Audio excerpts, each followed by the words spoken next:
L'abonnement et la cloche sont comme les likes, rien ne les arrête. Et il en sera ainsi tant qu'il y aura des hommes prêts à lâcher un commentaire. Mon trésor, c'est à l'équipage Killer Bee que je l'ai laissé. Partez vite à la recherche des vidéos de Neil le Soubeyron, si vous n'avez pas peur de l'aventure. Et bzz les abeilles, donc vidéo un peu spéciale aujourd'hui puisque je vais vous expliquer, vous êtes nombreux à me le demander depuis le début de la chaîne, je vais vous expliquer comment je construis une théorie One Piece. Donc pour commencer, la sociologie, c'est quelque chose d'essentiel pour comprendre une œuvre. Je vais vous expliquer comment on va analyser tout cet univers de One Piece. Tout d'abord, il faut savoir différencier deux éléments importants. Les règles qui s'adaptent à la réalité et celles qui s'adaptent à la fiction. En faisant un mix des deux, vous comprendrez comment se lit ce manga. Première règle, celle de la fiction. One Piece possède un univers qui obéit à certaines règles et ces contraintes sont faites pour être brisées un jour. On ne survit pas à un ensemble de poisons de Magellan, on ne mange pas deux fruits du démon, on ne résiste pas au granit marin. Ces règles-là permettent du coup un degré de lecture simple une fois qu'on les a compris. Deuxième point fictif toujours, les détails. Les gens ont tendance à sweeper les textes quand ils sont dits par des personnages de moindre importance, par des PNJ, par ce genre de choses, quoi. Les personnages qui font un peu l'armée d'un grand méchant ou au contraire l'armée alliée, comme ça a été le cas par exemple sur Marineford. En fait, c'est une très grande erreur parce que les personnages ignorants, par exemple, qui se contentent de lire le Newsku, nous permettent d'analyser le contexte de cette fiction. Ensuite, le contexte réel. Oda est un employé d'une société qui doit faire de l'argent dans un pays aussi complexe que le Japon. Oda a été un enfant, puis un ado, puis un adulte. Dans chaque étape de sa vie, il a eu des passions et des centres d'intérêt qui forment ses influences. Il parle aussi d'un contexte historique qui a existé. En général, c'est celle de la piraterie allant de la capture de Dionysos à la prise de Nassau par Wood Rogers. Chaque île est inspirée de plusieurs œuvres, Stevenson et Goscinny étant ses principales sources d'inspiration, il en existe des milliards d'autres. Tout le monde a eu une influence Disney par exemple, d'où Big News. Hachiko qui attend son maître a pu donner naissance à Chouchou sur Orange Town. On a aussi Johnny Horror Show qui a fait naître Ivankov. Des exemples comme ça, il y en a à la pelle réellement. Autres œuvres de fiction et contexte historique comme Al Capone pour le capitaine du Fire Tank. D'ailleurs, j'avais prédit chiffon dans une vieille vidéo où je parle du mariage d'Al Capone avec une Irlandaise. Le quotidien de l'auteur et son statut de salarié font partie de ce qui l'inspire de jour en jour.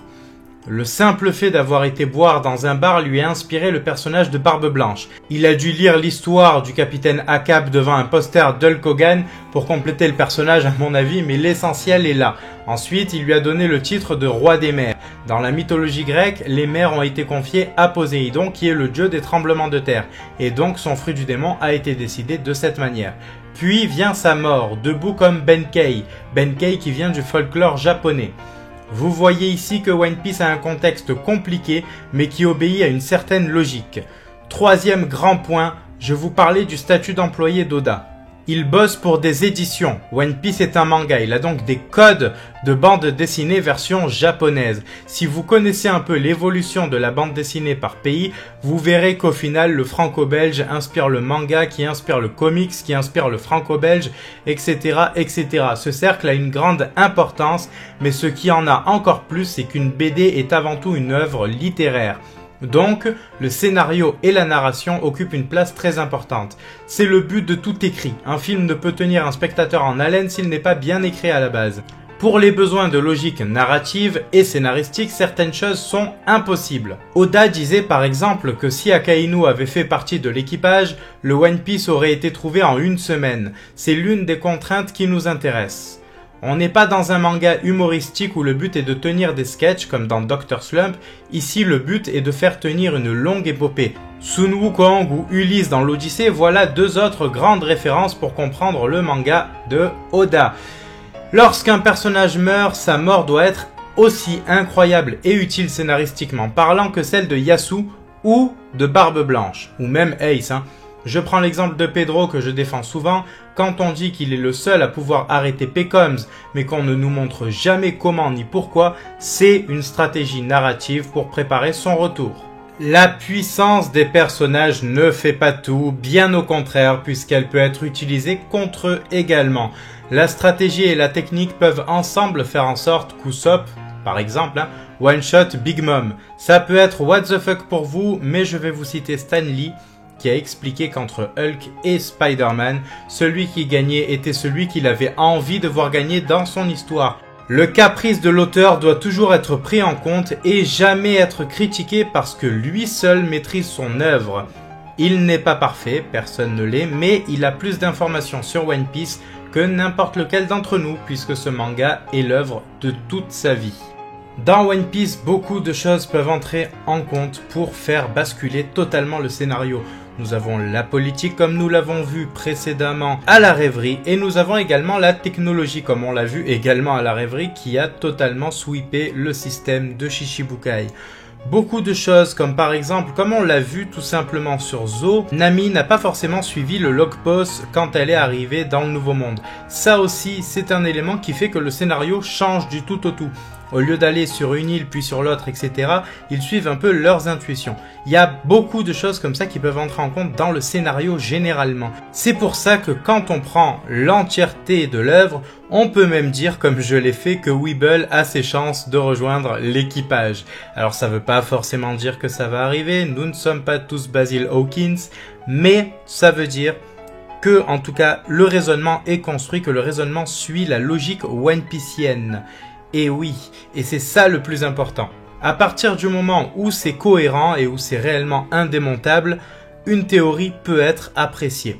Alors ça ne veut pas dire qu'elle mettra tout le monde d'accord, ça voudra tout simplement dire qu'elle sera construite de la bonne manière et qu'elle aura des bases en tout cas qui seront solides. Je reviendrai sur les codes de l'œuvre. Nous avons par exemple les promesses ou les rêves qui occupent une place très importante dans l'œuvre d'Eiichiro Oda, comme on l'a vu. Alors beaucoup doutent du retour de Jin par exemple, mais non, il reviendra bel et bien parce que justement il a promis à Sanji qu'il le reverra.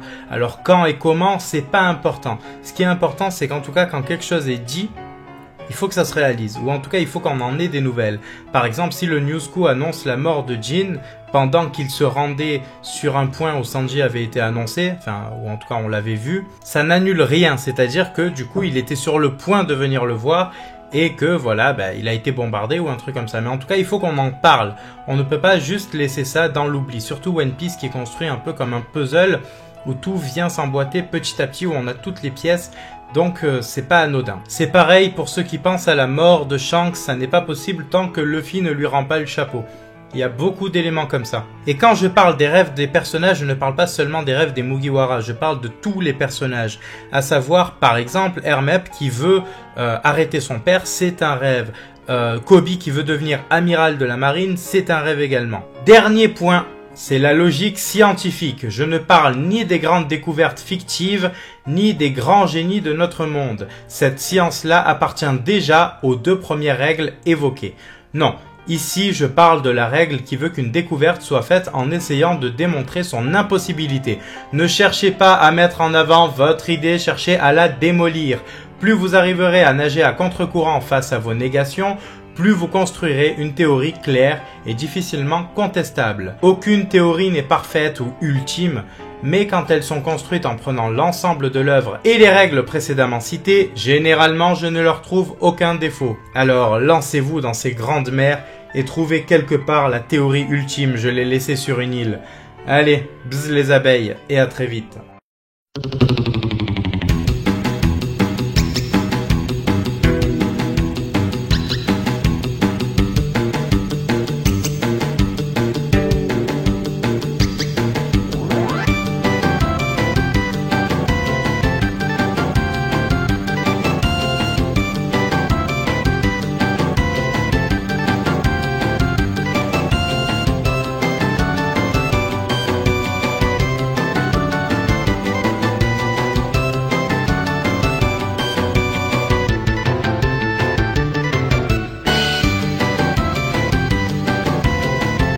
Soutenir Barbe Blanche et Luffy, abonnez-vous à Killer Bee, où c'est mon point ardent dans...